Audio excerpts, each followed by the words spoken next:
Welcome back to the guide, Exile. In this video we're going to be covering the following topics.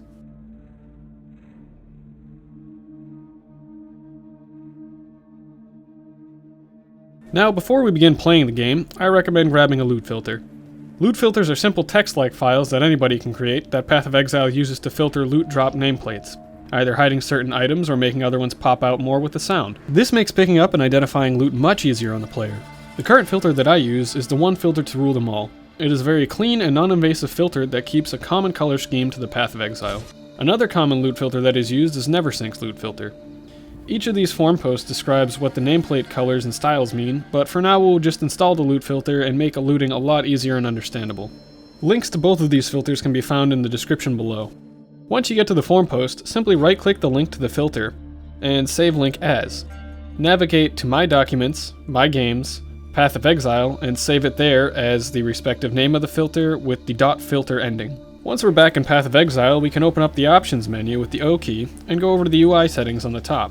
Scroll all the way down to the bottom and use the drop-down menu for the loot filter and select the filter that you downloaded. Now that you have a loot filter installed, you are sure to get many flashy nameplates and large sounds when you get nice drops, so nothing will go missed.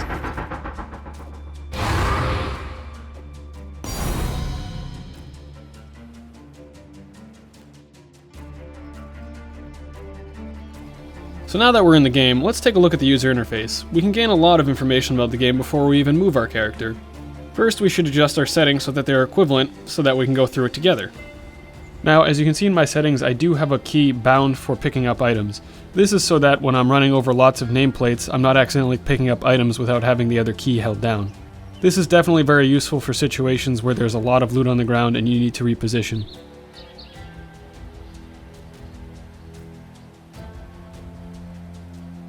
So first we're just going to take a look at the main UI, the UI that's up all the time and we don't have to open any menus to see it. We're going to look at it from left to right, bottom to top. And the first item that we see is the large red globe in the bottom left.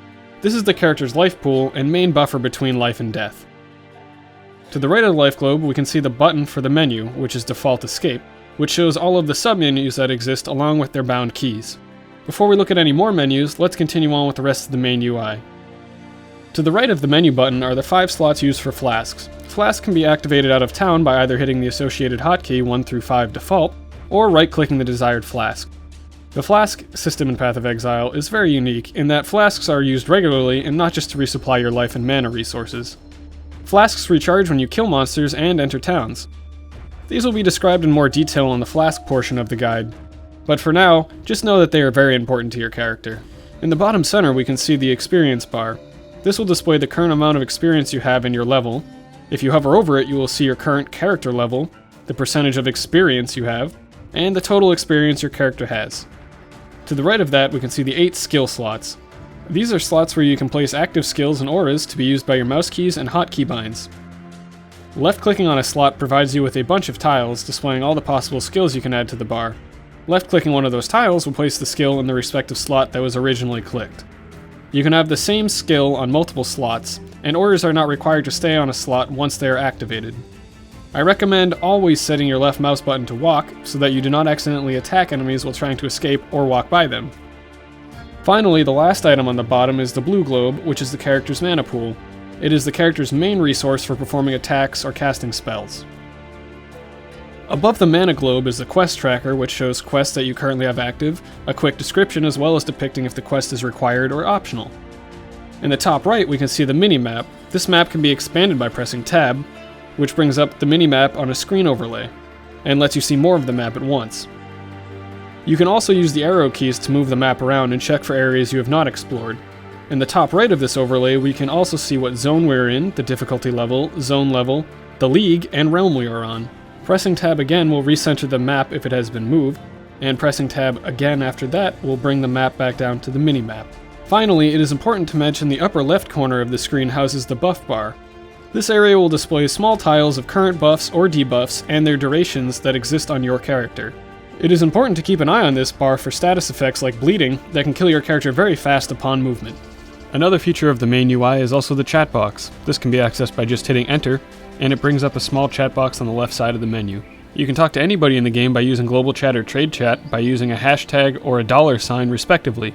Party chat is accessed by typing a %, and whispering someone is done by typing an @ with their name, or right-clicking on their nameplate and selecting Whisper. You can also talk in local chat by not putting on any prefixes to your message. Now that we've looked at the entire main UI, let's take a look at some of the submenus. Hitting the S key brings up your social menu. This displays all online friends, guild info and members, and party information. Since Path of Exile is an online multiplayer ARPG, you can join parties with other people and fight alongside each other in the same instances. Hitting the H key brings up your achievements, challenges, and prophecies menu. This shows progression for the game achievements, league challenges, and in-game prophecies respectively.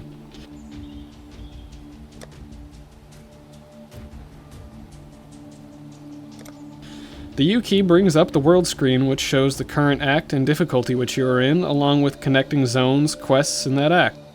Mousing over the eye in the top of the map, you can see the legend for everything.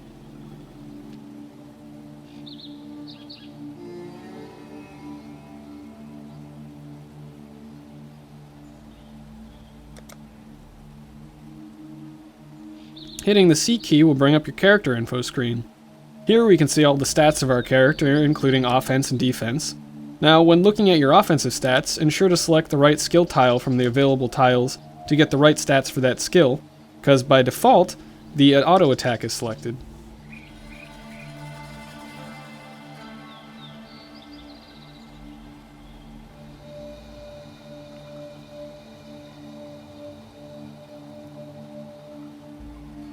Hitting the P key will bring up your passive tree. This, as discussed before, is where all of your skill and ascendancy points are allocated. You can zoom in and out and move around the tree by left-clicking and dragging. Finally, the I key brings up your inventory. This is where you store and equip items on your character while you're away from your stash. The items follow a block-type style where certain items take up certain amounts of space and cannot be rotated. This leads to a lot of item Tetris. Above the inventory, we can again see the flask bar is in the bottom left of the main UI. We can swap flasks here by left-clicking on them to take them out of their slots, and placing them in the inventory. Above this is where your gear is equipped on your character. We have open slots for a helmet, body armor, gloves, boots, amulet, 2 rings, 1 belt, and of course a weapon, be it a one-hander or a two-hander. Weapon swaps can also be used, swapping weapons with the X key. Now, as briefly mentioned when I was talking about the inventory, every account gets a stash. This is where you store all of the currency and items you collect during your adventures in Path of Exile. By default, you are provided 4 standard stash tabs. If you continue playing and are a hoarder like me, you will most likely invest in more stash tabs. Stashes are found in every town and in player hideouts. They are account and league bound, so all of the items within one league are shared across all the characters within that league.